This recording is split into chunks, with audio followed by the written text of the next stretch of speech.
60 ఏళ్ల కాంగ్రెస్ పాలనలో చేయని అభివృద్ధిని 9 ఏళ్ల పాలనలో చేసి చూపించిన బీఆర్ఎస్ కావాలా, మాయ మాటలతో మళ్లీ ప్రజలను మోసగించడానికి వస్తున్న కాంగ్రెస్ పార్టీ కావాలా అని మండల ప్రజలు ఆలోచించుకోవాలని ముస్తాబాద్ ఎంపీపీ జనగామ శరత్రావు అన్నారు. రాజన్న సిరిసిల్ల జిల్లా ముస్తాబాద్ మండల కేంద్రంలో పట్టణ శాఖ అధ్యక్షులు ఎద్దండి నరసింహారెడ్డి అధ్యక్షతన విలేకరుల సమావేశంలో పట్టణ నాయకులతో కలిసి ఆయన మాట్లాడారు.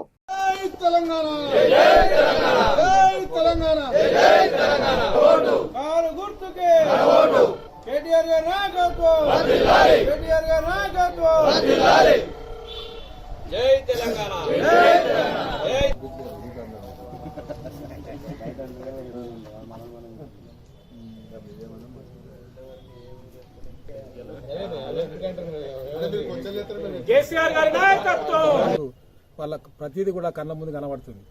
అక్కడ చూస్తే చెరువులో నీరు కానీ, చూస్తే ఇక్కడ రోడ్లు కానీ, డబుల్ బెడ్రూమ్ ఇండ్లు కానీ, ప్రతిదీ కూడా ఏది కూడా శాశ్వతమైనటువంటి పని చేసినటువంటి కేసీఆర్కి మేము ఓట్లేస్తామని చెప్పి ప్రజలందరూ కూడా అనడం జరుగుతుంది.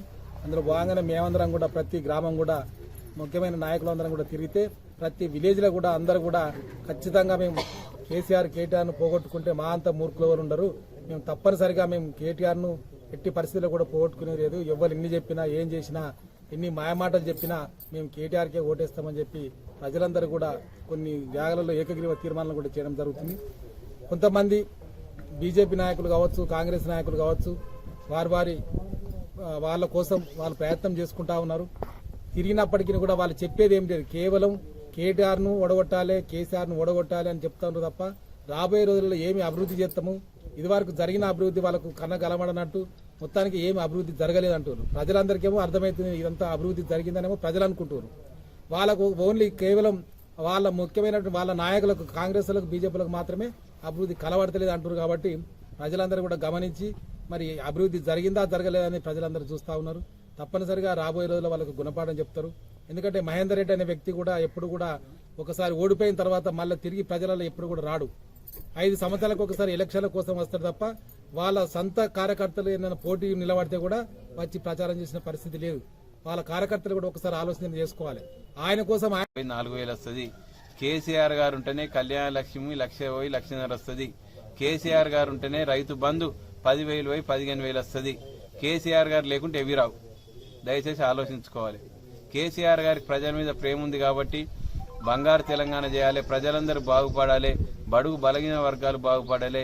ఇలా బీసీ బంద్ అయినా, దళిత బంద్ అయినా ఒక ఆలోచనతో పెట్టింది కేసీఆర్ గారు. ప్రజల్లో ఉన్న అన్ని వర్గాలకు మేలు చేసే కార్యక్రమాలు కేసీఆర్ గారు చేస్తున్నారు. ఇవాళ ఒకటే చెప్తారు బయట వాళ్ళు, ఇవాళ మేము కర్ణాటకలో ఇది చేస్తున్నాము, అది చేస్తున్నాము, మేము అవి చేస్తాము, ఈ రకంగా వస్తుంది. కర్ణాటకలో ఏం చేస్తుండ్రో మనకి ఎలక్షన్లు ఎక్కువ టైం లేదు కానీ అక్కడ వాళ్ళు ఇక్కడ వచ్చి చెప్తున్నారు. మనం పోయి చూసేస్తే తెలుసు కానీ అక్కడ వచ్చి చెప్తున్నారు. వాళ్ళకి 5 గంటలే బల్మీటి కరెంట్ వస్తుంది. అక్కడ రైతు బంధు లేదు. మళ్ళీ మేము అధికారంలోకి వస్తే రైతు బంధు ఇస్తామని మనం 10,000 ఇస్తే వాళ్ళు ఏదో అగాధంగా 15,000 ఇస్తామని చెప్తున్నారు. మరి వాళ్ళ అధికారంలో ఉన్న కాంగ్రెస్ పార్టీ ఇప్పుడు కర్ణాటకలో అధికారంలో ఉంది, అక్కడ రైతు బంధు లేదు. అంటే వాళ్ళు చెప్పేటి అన్ని దయచేసి అబద్దాలు. మనం కండ్ల ముంగట కనిపించేది నమ్ముదామా, అబద్దాలను నమ్ముదామా?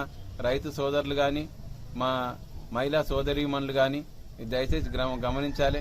ఇలా బీడీల పెన్షన్ జరిగే అభివృద్ధి మన కండ్ల ముందు ఇలా వడ్లు రాసులు కనిపిస్తున్నాయి, చెర్లలో నీళ్లు కనిపిస్తున్నాయి. కాపాడే మనకు జెండా మాత్రం ఒకటే, శ్రీరామ రక్ష గులాబీ జెండా, కేసీఆర్ గారి అండ. కాబట్టి తప్పకుండా మనం అందరం కూడా ముస్తాబాద్ మండలంలో ఎప్పుడైనా అండగా ఉంటున్నాం టీఆర్ఎస్ పార్టీకి, బీఆర్ఎస్ పార్టీకి. పూర్తి స్థాయిలో మా కార్యకర్తలు కూడా ప్రతి ఇంటికి పోతుండ్రు.